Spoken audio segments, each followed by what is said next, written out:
And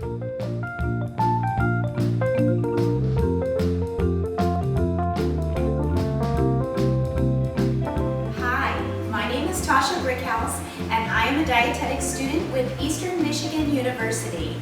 Today I'm going to share with you one of my favorite recipes called cucumber salsa. It's a great mix of fresh vegetables, whole grains, and legumes. It's easy, it's quick, and you will want to make it over and over again. The best source for your fresh fruits and vegetables is at a farmer's market.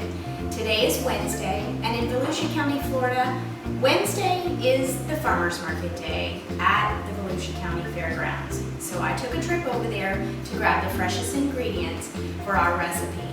We're going to begin with 6 pickling cucumbers, a pint of grape tomatoes, 2 ears of fresh corn, half of a yellow onion, a yellow pepper, red pepper, green pepper, 2 cloves of garlic, a handful of cilantro, a can of drained black beans, or chickpeas if you prefer, and 1 cup of pre-cooked quinoa. The items that you will want to have on hand when preparing this recipe are a garlic press, a large kitchen knife, a paring knife, and a strawberry huller. This will help us to pull out some of the additional seeds inside of the cucumber to prevent our salsa from becoming too liquefied and stay fresh all week long. We will begin by washing and chopping our vegetables. Let's start with the pickling cucumbers. We'll need to take off each end of the cucumber,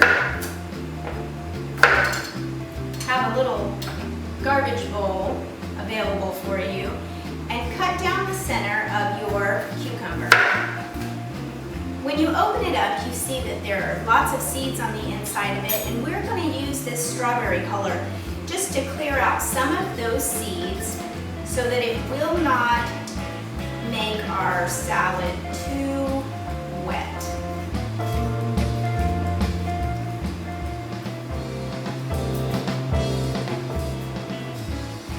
Quite a bit of seeds in there. So from there, we're going to just begin cutting it in strips. We're leaving the peel on because that does add extra nutrients in the salad. And once it begins to be marinated with the red wine vinegar, they soften up very nicely, and it's a good addition. It keeps the crunch in the salsa. So we're going to add these to our growing pile of cucumbers. I've also begun to chop some of our peppers. You see I've got our green peppers and part of our yellow pepper already chopped up. A good tip that one of the farmers told me is to look for peppers with 4 bumps. Those are supposed to be the sweeter variety of peppers. I have added half of our yellow pepper chopped and 1 whole green pepper chopped already. We're just going to make sure that all of our peppers are chopped in small, bite-sized pieces, just like the cucumbers. This salad ends up looking like confetti, and it's good because it feels like confetti when you're eating it. It's such a happy salad. Now when you go to cut your pepper, you can begin with your paring knife going around the top, taking the plug out. That will remove most of the seeds. Then you can just cut down the center of it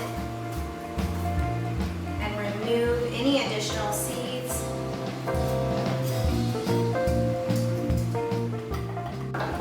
We're going to cut this just like we cut our yellow and our green pepper. This is one way that if the rest of the week is filled with quick foods, foods that have less variety in them, having this salad in the refrigerator helps to keep on target.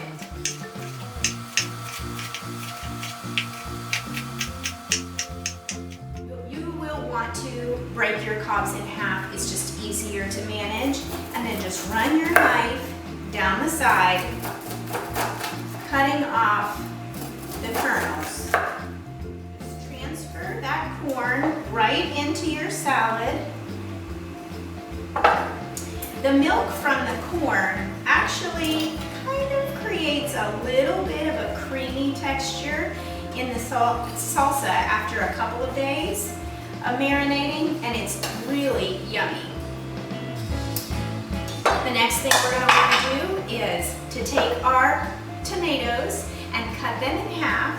This will help the tomatoes to absorb all of the vinegar and marinate well.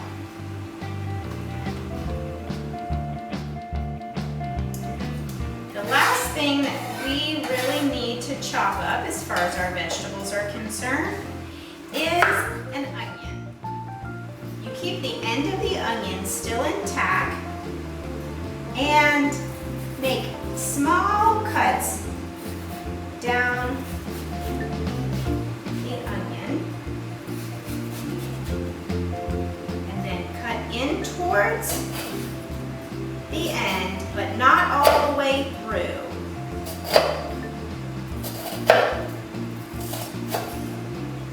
Then your onion stays together, so when you cut it, it's much easier and you don't have your onion sliding around on your cutting board.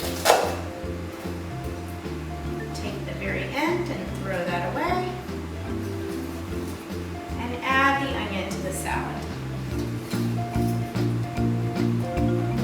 At this point, we're going to add our drained black beans and our cup of cooked quinoa. If you've never had quinoa before, it really is a good grain to try. It's higher in protein. It cooks just like rice does. This is best to be added once it's already cooled. You wouldn't want it to heat up your salad.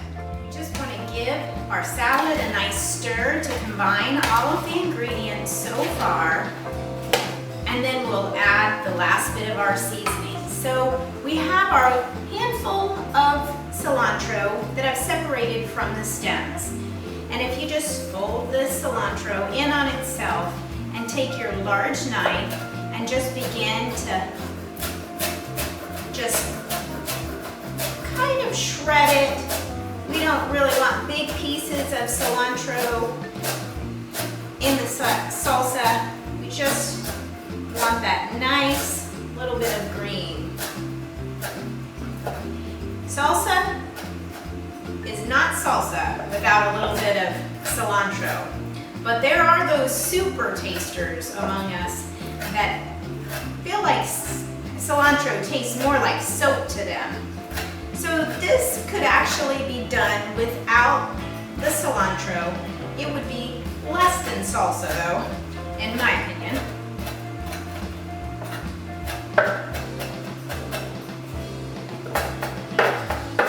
Once this is nicely chopped, we're going to add this to our salad, and then we are going to use our garlic press to add our fresh garlic. This type of a garlic press actually can take the whole clove, even in the papery skin.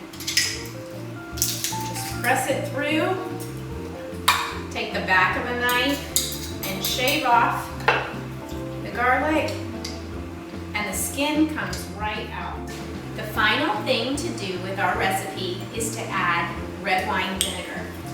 You can play around with different types of vinegar, maybe even trying lime juice or lemon juice in place of the vinegar, but an acidic liquid of some form is really what makes this last through the week, keeps those vegetables nice and fresh, and will give that great flavor. So I'm actually going to add 3 tablespoons of red wine vinegar to our salad. I'm going to incorporate that. Oh, doesn't that look so yummy? I'm also going to add some salt and pepper to taste.